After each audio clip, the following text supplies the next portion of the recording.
নমস্কার। সাহিত্য চিরন্তন বাংলা অডিও স্টোরি চ্যানেলে আপনাদের সকলকে স্বাগত। সাহিত্য চিরন্তনের আজকের নিবেদন চৈতন্যচরণ বড়ালের লেখা প্রবাসী মামা।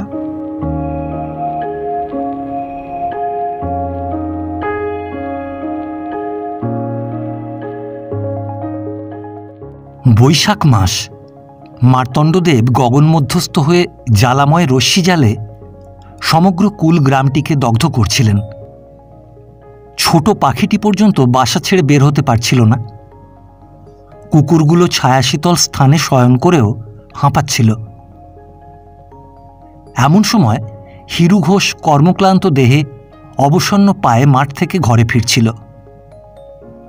দ্বার পার হয়ে আঙিনায় পদার্পণ মাত্র অস্ফুট আনন্দ কোলাহলে আকৃষ্ট হয়ে সামনে দেখা মাত্র যখন তার জামাতা দীনবন্ধু হাতের জ্বলন্ত তাম্রকূটের কলিকা একপাশে নিক্ষেপ করে লাফিয়ে উঠোনে নামল ও শ্বশুরের পদধূলি গ্রহণ করল, তখন হিরুর মুখে একটা হাসির রেখা ফুটে উঠলেও তার বুকটা ঢিপঢিপ করে উঠল, যেন দিব্যচক্ষে সে তার হৃদয়াকাশের এক প্রান্তে একখণ্ড ঘন কৃষ্ণ মেঘ দেখতে পেয়ে শিউরে উঠল। মনোভাব মনের মধ্যে দমন করে সে জামাতার সঙ্গে দাওয়ার ওপর বসল। কুশল সংবাদাদি দানের পর জামাতা জানালো যে আগামী সপ্তাহে সে সস্ত্রীক বাড়ি ফিরবে। হিরু দু একবার ওজোর আপত্তি করবার পর শেষে সম্মতি দিল। তার মনে জাগল প্রায় 1 বছর আগে এক রাত্রে সানায়ের মধুর রাগিনী মুখরিত নরনারী বেষ্টিত সভা মাঝে সে যে তার আদরিণী কন্যা রাধারানীকে এই যুবকের হাতেই সমর্পণ করেছে। তারপর কি আর কন্যার ওপর পিতার কোনো দাবি আছে? একটা দীর্ঘশ্বাস ফেলে সে স্নান করতে গেল। আহারাদির পর যখন পত্নী মোক্ষদা এসে হাসি মুখে বলল যে জামাতা প্রথম শ্বশুরবাড়ি এসেছে, সুতরাং তাকে অন্তত 15 দিন এখানে রেখে যত্নাদি না করলে তার স্বাদ মিটবে না, তখন হিরু আর থাকতে পারল না। অর্ধরুদ্ধ স্বরে বলল, বউ, আমারও কি অসাধ যে মেয়ে জামাই নিয়ে 10 দিন আমোদ আহ্লাদ করি, কিন্তু মনে আছে কি সেই চিঠির কথা? তার স্বর ক্রমে নিম্ন থেকে নিম্নতর সুরে নামছিল। ওই ক্যাবলার চিঠি। নাম উচ্চারণের সঙ্গে সঙ্গে মোক্ষদার হাসি ভরা মুখখানি ম্লান হয়ে গেল। হিরু বলতে লাগল, এই 7 বছর পরে সে ফিরছে। ভগবান না করুন যদি জামাই থাকতে থাকতে সে এসে পড়ে, তখন কি হবে ভেবেছ কি? এই নতুন কুটুম্বের কাছে কি আর মুখ দেখাবার জো থাকবে? মোক্ষদার বিবাহের পর 1 বছরের মধ্যেই তার পিতামাতা 2 বছরের সন্তান কেবলচাঁদকে মোক্ষদার হাতে সঁপে দিয়ে মানুষের অজানা দেশাভিমুখে যাত্রা করে। ফলে মোক্ষদাও ছোট ভাইটিকে কোলে নিয়ে শ্বশুরবাড়ি প্রবেশ করে ও নিজ সন্তানের মতো যত্নে তাকে মানুষ করতে থাকে। কিন্তু কেবলের অদৃষ্টে মানুষ হওয়া ঘটল না। দিদির অত্যধিক আদর শিশুর অত্যধিক মিষ্টান্ন ভোজনের ন্যায় তার পক্ষে বিষময় ফল উৎপাদন করল। সুপথ ছেড়ে কুপথ সে অতি অল্প বয়সেই বেছে নিল ও নিজ অধ্যবসায়ের ফলে এ পথে সে দ্রুত অগ্রসর হতে লাগল। ফলে যৌবনে পদার্পণের পূর্বেই পার্শ্বস্থ গ্রামের লোকেরা পর্যন্ত তার অত্যাচারে বিব্রত হয়ে উঠল। শেষে একদিন হিরু ঘোষ গ্রামের মোড়ল সাধুদা ও আরও 10 জনের পরামর্শে পত্নীর স্বনির্বন্ধ অনুরোধ অগ্রাহ্যপূর্বক 18 বছরের শ্যালকের হাত ধরে কলকাতা যাত্রা করল ও সেখানকার একটা বোর্ডিং স্কুলে তাকে রেখে দিল। তাকে সকলে বলেছিল যে সেখানে ছাত্রদের খুব কড়া শাসনে রেখে সুশিক্ষা প্রদান করা হয়। বলা বাহুল্য, এখানে কেবলের অবনতির মাত্রা 16 কলা পূর্ণ হয়ে গেল। 6 মাসের মধ্যে হিরু তার কাছ থেকে এই মর্মে একটা পত্র পেল যে বোর্ডিং স্কুলের ঠিকানা বদলেছে। এবার থেকে হিরু যেন অন্য ঠিকানায় কেবলের নামেই টাকা পাঠায়, কারণ বোর্ডিংয়ের ম্যানেজারের নামে টাকা অনেক সময় গোলমাল হয়। অন্য ছাত্ররা টাকা তাদের বলে নিয়ে নেয়, এমনকি ম্যানেজারও সব টাকা জমা দেয় না। পত্র পাঠ করে হিরু কিছু বুঝল না বটে, তবে পরের মাস থেকে ভিন্ন ঠিকানায় কেবলের নামেই টাকা পাঠাতে লাগলো। আরও 8 মাস কাটল। তারপর একদিন বোর্ডিংয়ের ম্যানেজারের কাছ থেকে হিরু একটি পত্র পেয়ে মাথায় হাত দিয়ে বসে পড়ল। তাতে লিখিত ছিল যে কেবলচাঁদ বোর্ডিং ছেড়ে বহুদিন আগেই পলায়ন করেছে। তার কোনো সন্ধানই স্কুলের কেউ পায়নি। সম্প্রতি একদিন পুলিশ তাদের স্কুলে আসে ও কেবলের সম্বন্ধে অনেক জিজ্ঞাসাবাদ করে। তখন স্কুলের অধ্যক্ষ জানতে পারেন যে কেবল এক বারাঙ্গনাকে হত্যা করবার অভিযোগে ধৃত হয়ে হাজতে আছে। পত্রের মর্ম জানতে পারা মাত্র মোক্ষদা আহারাদি ত্যাগ করল। অগত্যা হিরু সংবাদটি আত্মীয় বান্ধবের কাছে গোপন রাখতে পরামর্শ দিয়ে ছাতা ও লাঠি হাতে কলকাতা যাত্রা করল। বোর্ডিংয়ে গিয়ে সে কেবলের পূর্বপত্র দেখালো এবং তাদের লোকের সাহায্যে কেবল যে ঠিকানা দিয়েছিল সেই ঠিকানায় উপস্থিত হল। সেখানে সব রহস্য প্রকাশ পেল। সকলের মুখে হিরু শুনল যে প্রায় 1 বছর ধরে কেবল ওই ঠিকানায় এক বারাঙ্গনার ঘরে আড্ডা করে। শেষে এক রাত্রে নেশার মুখে কেবল তার সঙ্গে বিবাদ শুরু করে এবং এই বিবাদ চলতে চলতে এমন অবস্থায় দাঁড়ায় যে উত্তেজনার মুখে কেবল তার গলা টিপে ধরে, আর অভাগিনী তাতেই পঞ্চত্বপ্রাপ্ত হয়। তারপর দায়রায় কেবলের বিচার আরম্ভ হল। তৃতীয় দিন যখন জুরিরা এক বাক্যে বেচারাকে দোষী সাব্যস্ত করল, তখন জজ রায় দিলেন আসামিকে 7 বৎসর সশ্রম কারাবাস ভোগ করতে হবে। 2 বিন্দু অশ্রু অর্ধমলিন কাপড়ে মুছে হিরু অস্থির পদক্ষেপে ধর্মাধিকরণ ত্যাগ করল।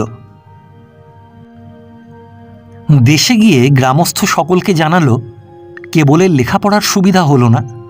সে নিজের চেষ্টায় এক সওদাগরি অফিসে চাকরি জোগাড় করে ব্রহ্মদেশের রেঙ্গুন শহরে চলে গিয়েছে। হিরু শুনেছিল ব্রহ্মদেশ নাকি সমুদ্রের পারে, আর সেখানকার সংবাদ বড় শীঘ্র এদেশের কেউ পায় না।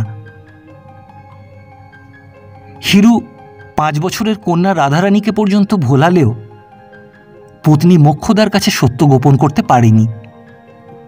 সব শুনে সে চিৎকারের উদ্যোগ করলে হিরু বলল, দেখো, হতভাগার বরাতে যা ছিল তা হলো, তার জন্য রাধু ভুগবে কেন? যদি কেউ জানতে পারে যে আমাদের আত্মীয় খুনে বদমাইশ, তাহলে কেউ কি আর এই মেয়েকে তার ঘরে নিয়ে যাবে? অতএব সাবধান। সুতরাং মোক্ষদা মনের আগুন মনে চাপতেই বাধ্য হল।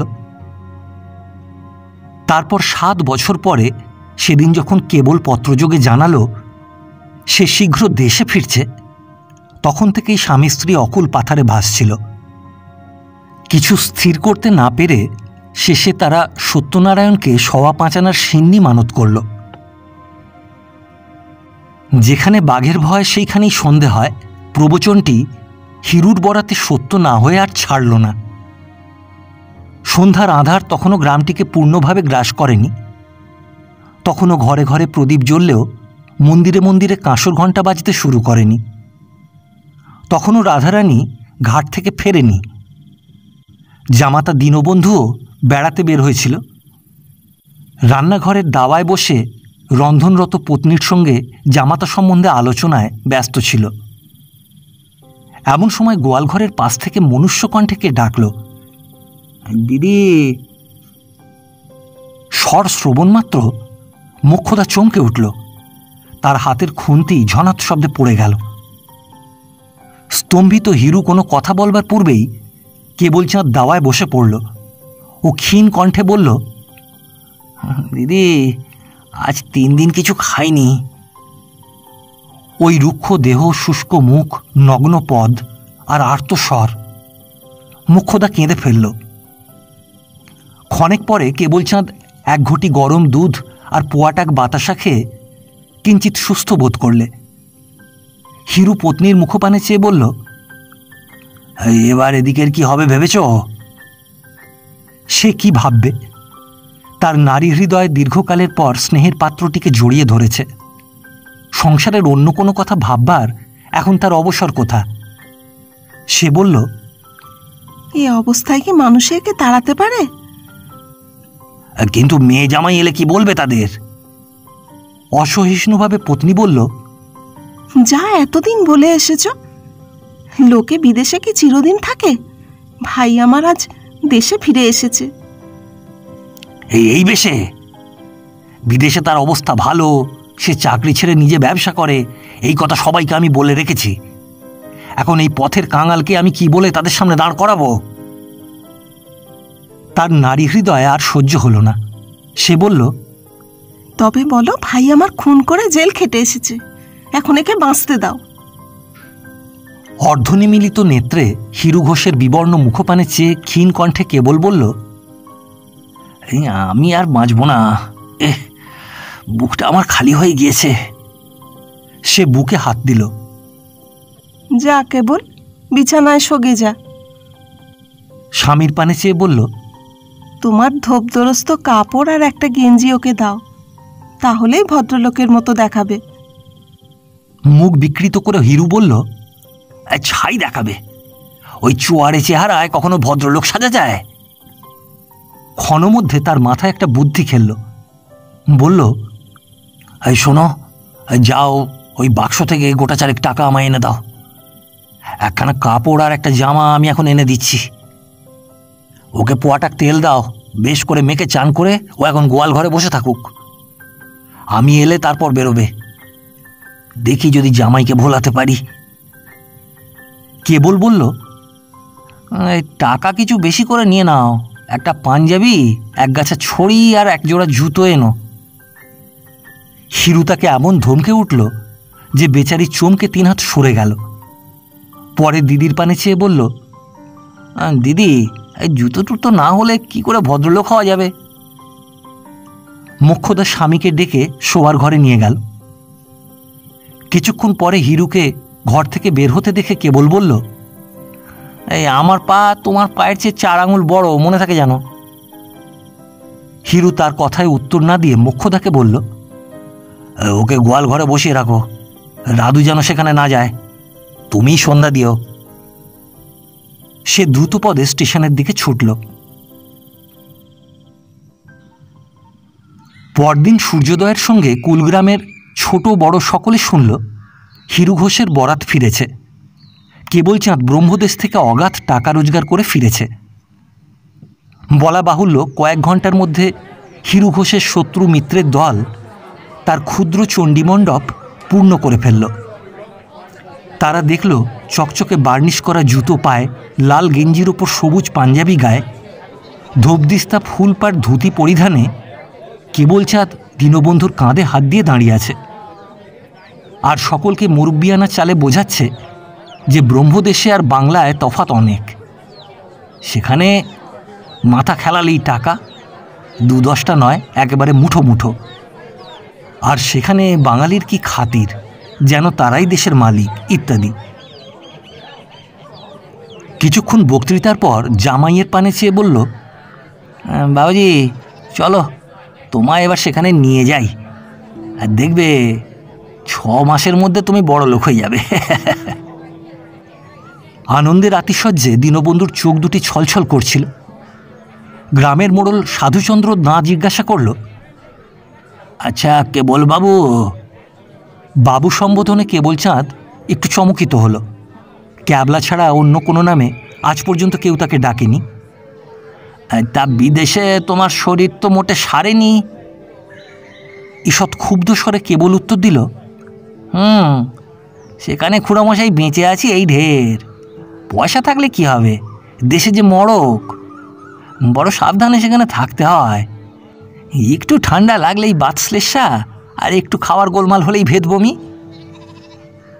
শেষ কটা কথায় উপস্থিত অনেকেরই বদনে বিষাদের ছায়া দেখা দিল। পয়সা পেলে কি হয়, প্রাণটা তো আগে। সাধুচন্দ্র জিজ্ঞাসা করল, তা বাবাজির কিসের ব্যবসা? কথাটায় কেবলচাঁদ প্রথমে কান দিল না, কিন্তু মোড়লও ছাড়বার পাত্র নয়। বারবার জিজ্ঞাসার পর সে অন্দরমহলে যাবার জন্য পা বাড়িয়ে বলল, আগে কাজের কথা বলছেন? নানা রকম কাজ আমি করতাম, ডাল, তুলো, তিসি, আরও কত জিনিসের। উত্তরের অপেক্ষা না করে দীনবন্ধুর হাত ধরে বলল, এসো হে, জলযোগের সময় হলো। পরে উপস্থিত সকলের পানে চেয়ে বলল, পরে আমি আপনাদের সে দেশের অনেক গল্প বলবো। অন্দরমহলে পদার্পণ মাত্র রাধারানী মামাবাবুকে প্রণাম করল। সকালে মামা উঠবার আগেই সে ঘাটে গিয়েছিল। ঈষৎ হেসে কেবল তাকে বলল, হ্যাঁ, এই যে রাধু, বেশ বড় হয়ে উঠেছিস, যা আমার জলখাবার নিয়ে আয়। কি আনবে জিজ্ঞাসা করলে কেবল বলল, ওই খানকাওয়েক লুচি আর একটু হালুয়া হলেই চলবে, আর দুধ একটু মিষ্টি দিয়ে ঘন করে ফুটিয়ে দিস। এখানে কি আর রাবড়ি সন্দেশ পাওয়া যাবে যে খাবো? তখন হিরু গোয়াল ঘরে খড় কাটছিল। সে শুধু একটা অস্ফুট হুঙ্কার ছাড়ল। আহারে বসেও নিস্তার নেই। পদির মাসি, রামির পিসি, মামার মা, খেদুর যা, সকলে এসে প্রশ্নের পর প্রশ্নে বেচারিকে ব্যাকুল করে তুলল। খেতে খেতে কেবল যথাসম্ভব তাদের প্রশ্নের উত্তর দিতে লাগলো। একজন জিজ্ঞাসা করল, বাবা এখন থাকবে তো? থাকা আমার পক্ষে অসম্ভব। একবার শুধু এদের দেখতে এসেছি, এই বিশেষ দাদুর বিয়ের সময় আসতে পারিনি। ক্ষণেক থেমে বলল, 2-3 দিনের মধ্যেই যাবো ভেবেছিলাম, কিন্তু দিদি ভারী দুঃখ করছে। বলে জামাই এসেছে, একসঙ্গে কিছুদিন আমোদ আহ্লাদ কর, এর মধ্যে যাবি কি? আহা, সে তো ঠিক কথাই বাবা। ঘরের ছেলে ঘরে এসেছ, 10 দিন জিরো। তা বাবা, এবার বিয়ে থা করো। হ্যাঁ, আমাদের নলিনের এক মাস্তুতো বোন আছে, বেশ ডাগর ডোগর, আর দেখতেও নেহাতি মন্দ নয় বাবা। যদি ভরসা দাও, তাহলে এই জ্যৈষ্ঠ মাসেই 4 হাত এক করে দিই। আর সংসারই তো হতে হবে। গোয়াল ঘরে হিরু আঙুল কেটে ফেলল। হিরুর সঙ্গে মোক্ষদার বিবাদ চলছিল। বিবাদ অবশ্য কেবলকে নিয়ে। সে বায়না ধরেছে তার একটা ট্যাঙ্ক ঘড়ি আর 1 ছড়া চেন চাই, নতুবা তার ভদ্রস্থতা থাকছে না। মোক্ষদা ভয়ে ভয়ে যত বলছিল যে ভাই যা চায় তাকে তাই দেওয়া হোক, আর হিরু তত রেগে চিৎকার করছিল, আমি পারবো না, আমি পাবো কোত্থেকে? এই 7 দিনের মধ্যে ওর জন্যে প্রায় 1.5 কোটি টাকা খরচ করেছি। যা চায় তা দিই বা কোথা থেকে? আর কাল যদি আকাশের চাঁদ চায়? আহা, আস্তে কথা কও, এখনই হয়তো জামাই এসে পড়বে। গোয়াল ঘরে রাধু আছে, যদি শুনতে পায়।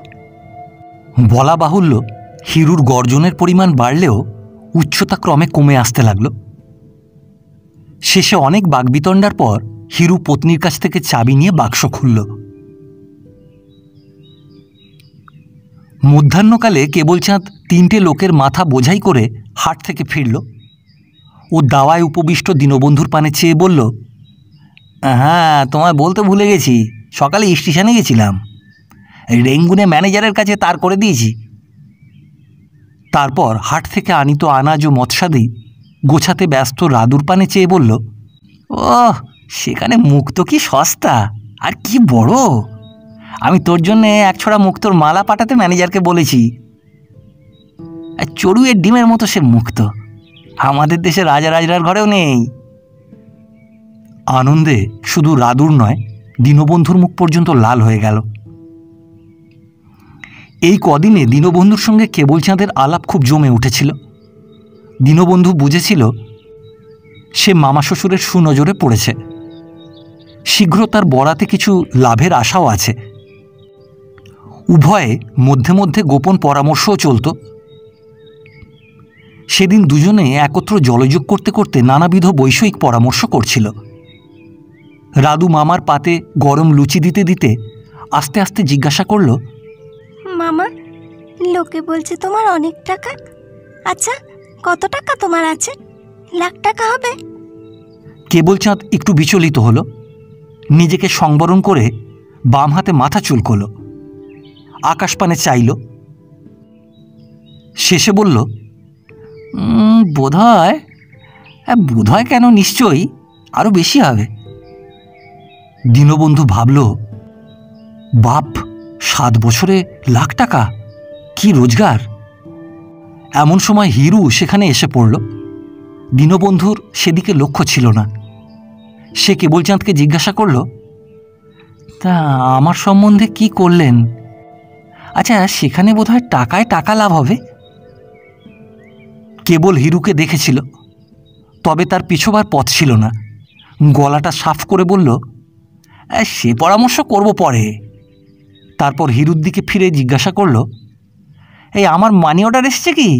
একবার ডাকঘরে লোক পাঠাও না। হিরুর কিন্তু জামাতার শেষ কটা কথা কানে বড় জোর বেজেছিল। কেবলের সঙ্গে জামাতা কিসের পরামর্শ করে? শ্যালকের কথায় কান না দিয়ে সে জামাতাকে জিজ্ঞাসা করল, ক্যাবলা তোমার সম্বন্ধে কি করবে? ওকে কি তুমি টাকা করে দিয়েছো নাকি? জামাতা মাথা নত করে রইল। হিরু ছাড়ল না, আবার জিজ্ঞাসা করল। তখন কেবল বিরক্তিপূর্ণ স্বরে বলল, আরে ও আমাদের গোপন কথা হচ্ছে, তোমার তাতে মাথা ঘামাবার দরকার নেই। বেগতিক দেখে হিরু সরে পড়ল। রাত্রে সে পত্নীকে জিজ্ঞাসা করল যে দীনবন্ধু কেবলকে কিছু টাকা করে দিয়েছে কিনা। মোক্ষদা জানালো যে সে ও সম্বন্ধে কিছু জানে না, তবে দুজনে যে একটা কিছু পরামর্শ করছে এ সন্দেহ তার মনে জেগে উঠেছে। বলা বাহুল্য, রাত্রে দুর্ভাবনায় হিরুর ভালো ঘুম হলো না। যদি ক্যাবলা জামাতাকে ঠকায়, মিথ্যা প্ররোচনায় তার টাকা কুড়ি আত্মসাৎ করে, তবেই সর্বনাশ। সকালবেলায় হিরু কন্যাকে ডাকল। অনেকক্ষণ অনুনয় বিনয় ও ক্রোধ প্রদর্শনের পর রাধারানী বলল, মামাবাবু আশা দিয়েছেন যে ওর 500 টাকা 3 মাসের মধ্যে ডবল করে দেবেন। রুদ্ধ নিঃশ্বাসে সে জিজ্ঞাসা করল, টাকা কিছু দিয়েছে কি? টাকা বোধহয় এখনো দেওয়া হয়নি। একটু আরাম বোধ করে হিরু বহির্বাটিতে এলো ও দেখল যে ক্যাবলা দীনবন্ধুর সঙ্গে ফিসফিস করে পরামর্শ করছে। তখন সে আর থাকতে পারল না, জামাতাকে জিজ্ঞাসা করল, তুমি কি সত্য সত্যই কেবলকে 500 টাকা দেবে স্থির করেছো নাকি? ঈষৎ লজ্জিতভাবে সে উত্তর দিল, আগে টাকাটা জোগাড় করতে বড্ড দেরি হয়ে যাচ্ছে, পরের কাছে আছে, তার করেছি, 2-3 দিনের মধ্যে এসে পড়বে। একটু কড়া স্বরে হিরু কেবলকে জিজ্ঞাসা করল, এ বুদ্ধি তোকে কে দিলে? কি বুদ্ধি? এই ছেলে মানুষের টাকা। আরে ব্যবসায় খাটবে তা ছেলে মানুষের টাকা কি? আর আমার চলতি কারবার, তাতে লোকসানের কোনো ভয় আছে নাকি? তারপর যদি জামাইয়ের বরাতে দাও লেগে যায়, এক ক্ষেপেই ওই সামান্য টাকা 3 গুণ হয়ে যেতে পারে। এই বলে সে অনুকম্পা ভরা নয়নে দীনবন্ধুর পানে চাইল। হিরু কিংকর্তব্য বিমূঢ় হয়ে শূন্য দৃষ্টে তাদের মুখের পানে চেয়ে রইল। মধ্যাহ্নে আহারের পরে সে মোক্ষদাকে দিয়ে কেবলকে ঘরের মধ্যে ডাকল ও স্ত্রী পুরুষে তাকে বোঝাতে শুরু করল। শেষে মোক্ষদা ছলছল নেত্রে বলল, ভাই, মেয়ের আমার সর্বনাশ করো না। জামাইয়ের টাকা এরকম করে নিলে মেয়েকে সারা জীবন খোঁটা খেতে হবে। দোহাই তোমার, কচি মেয়েটার মুখ পানে চেয়ে ঠান্ডা হও, বোঝো। আমার সবেধন নীলমণি, ওর চোখে 1 ফোঁটা জল দেখলে আমি গলায় দড়ি দেবো। কেবল চাঁদ নির্বিকার, চোখ বুজে পান চিবোতে চিবোতে সে শুধু বলল, টাকাটা এখন ভারী কাজে দেবে। হিরু আর ধৈর্য রাখতে পারল না, ক্রুদ্ধ স্বরে বলল, এইরকম করে আপনার লোককে ঠকাতে তোর একটু লজ্জা হবে না? লজ্জা আর কিসের? আর যদি তোমার এতে এত কষ্টবোধ হয়, তুমি না হয় টাকাটা শোধ করো। 500 টাকা তুমি তো যেরকম করে হোক দিতে পারবে, আমি জানি তোমার পয়সা আছে। পাজি ছুঁচো, আমি এখনই জামাইকে তো সব কথা বলে দিচ্ছি, তোর ভরং ভেঙে দিচ্ছি। তাতে আমার চেয়ে তোমার ক্ষতি বেশি হবে। আমি তাহলে জামাইকে বলে দেবো যে এই টাকায় তোমারও বকরা আছে। যে জামাই তোমার, ওকে যা বোঝাবো তাই বুঝবে। হতাশ নয়নে মোক্ষদার পানে চেয়ে হিরু বলল, ওই তখনই তোমায় বলেছিলাম, এ কি সোজা আপদ জুটিয়েছ? ওহ, আমি দুধ কলা দিয়ে সাপ পুষেছি। মোক্ষদা ফুঁপিয়ে কাঁদতে শুরু করল। আহারাদির পর সমস্ত দিন হৈ হৈ করে অপরাহ্নে কেবলচাঁদ জলযোগে বসেছিল। দীনবন্ধু প্রতিবাসীর বাড়িতে দাবা খেলায় মত্ত ছিল, সুতরাং কেবল একাই খাচ্ছিল আর মোক্ষদা সামনে বসে আরেকবার ভ্রাতাকে সুবুদ্ধি দেবার চেষ্টা করছিল। এমন সময় হিরু ঘোষ গুনগুন স্বরে গান গাইতে গাইতে সেখানে দেখা দিল। চারিদিকে চেয়ে থপ করে দাওয়ায় বসল। ও একটা আরামের নিঃশ্বাস ফেলে বলল, যাক বাঁচা গেল। বউ যা, শিগগির একটু গরম দুধ আর হালুয়া আমায় এনে দে, ভারী খিদে। বলেই গান ধরল, মা আমায় ঘোরাবি কত। এমন অসময় ক্ষুধার কথায় শুধু মোক্ষদা নয়, কেবলও বিস্মিত হল। তারপর লুচি হালুয়া, গুড়মুড়ি, বড়জোর নারকেল মন্ডা ছাড়া অন্য কোনো জিনিস যে কখনো খায় না। মোক্ষদা ভাবল স্বামী পরিহাস করছে, আর তাছাড়া গত দুদিন থেকে যে সে অনাহারে আছে বললেই হয়। গানের বহরে বিস্মিত কেবল আর থাকতে পারল না, জিজ্ঞাসা করল, কি গো, আজ যে ভারী ফুর্তি, যখের ধন পেয়েছ নাকি? তার কথায় কর্ণপাত না করে হিরু বলতে লাগলো, আমার আর এতে দোষ কি, ছোঁড়া নিজের পাপে নিজে মূলো। মোড়ল মশাই ঠিক বললে যে তার প্রথম দিনই সন্দেহ হয়েছিল। যাক, আমি আর তার কি করব বলো।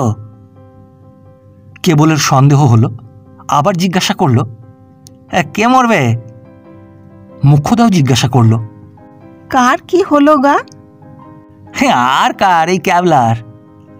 কে মোড়লের কানে তুলে দিয়েছে যে ওর বিদেশে ব্যবসার কথা, তারপর টাকা রোজগারের কথা, সব গল্প মিছে ও খুনে জেল ফেরত। আর তারপর নিজের মিথ্যা পরিচয় দিয়ে ও দীনবন্ধুর কাছ থেকে টাকা ঠকাবার চেষ্টায় আছে। লুচির গ্রাস কেবলের হাত থেকে পড়ে গেল।